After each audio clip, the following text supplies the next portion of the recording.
All right. Welcome back to the GSMC Wrestling Laureate Podcast, brought to you by the GSMC Sports Network. Just kind of reflect on what we talked about during the show. We had our WWE SmackDown preview, Eric's Thursday Night Wrestling review, where we talked about Ring of Honor, TNA Impact. And then we moved on to Eric's top 10 iconic WWE finishers.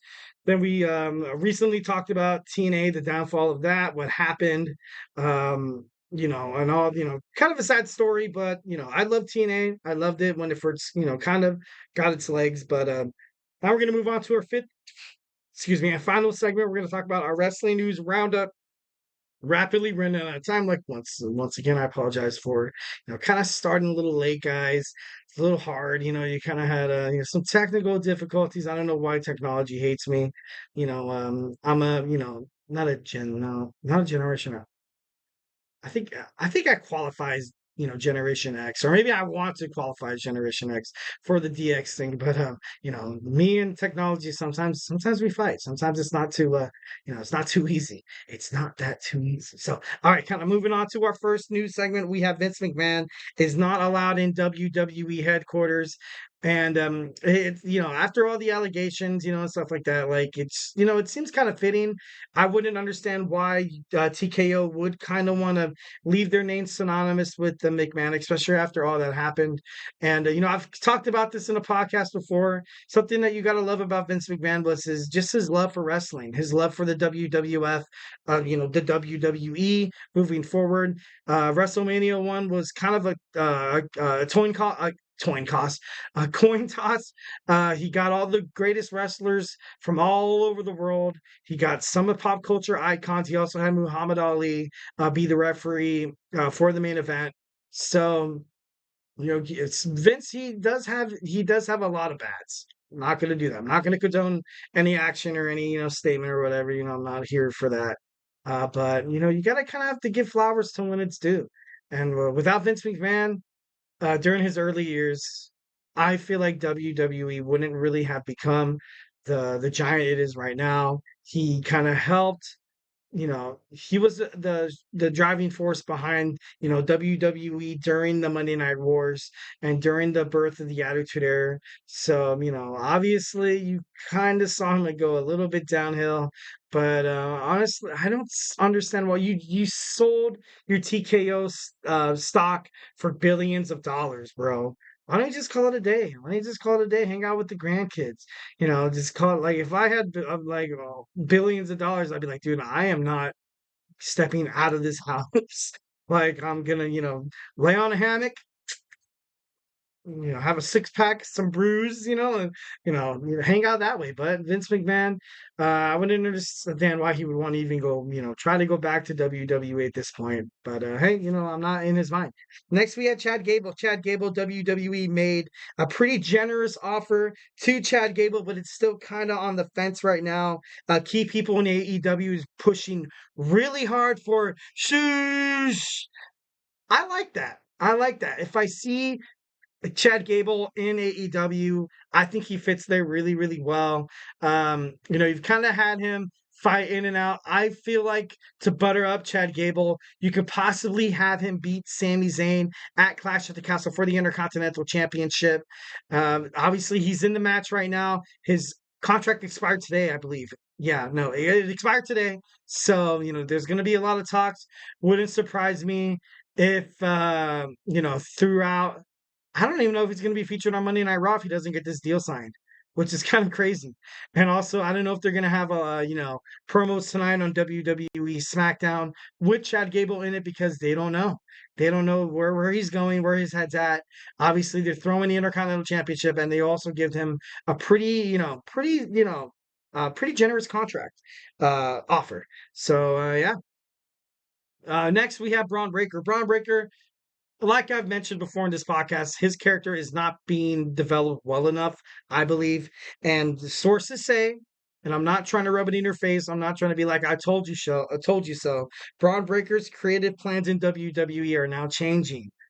And that's no surprise. That's something that should have been done from the get-go, dude. Like, you have this guy wanting to kind of propel his career in squash matches. Like, dude, what? This guy's an actual dude.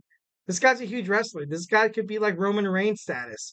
But a lot of people be like, "Oh, you can't be Roman Reigns status. You can be Bobby Lashley though."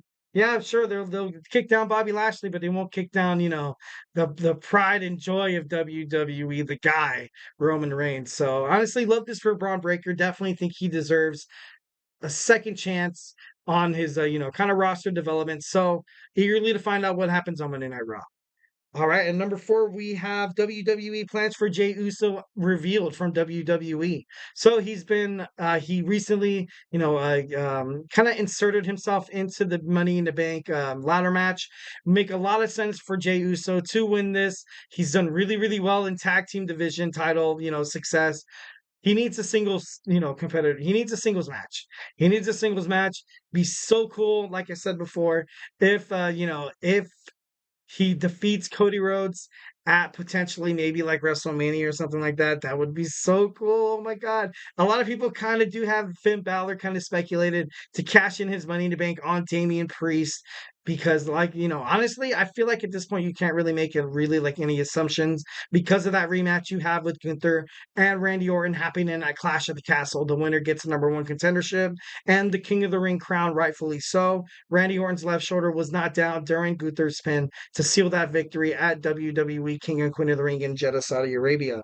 So, it's going to be interesting to kind of see this moving forward. It's either it's either Jay, or I feel like it's either Finn Balor at this point.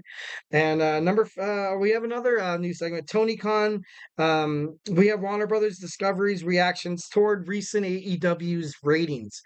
I feel like AEW, Dynamite, and Collision are kind of diving a little bit, but I feel like after AEW's Double or Nothing, AEW Dynamite has been doing really, really well in terms of their, as their increase, in terms of their, just kind of their TV revenue and stuff like that. It might not be projected on the screen. You might see a little bit of like empty spots in the bleachers and stuff like that.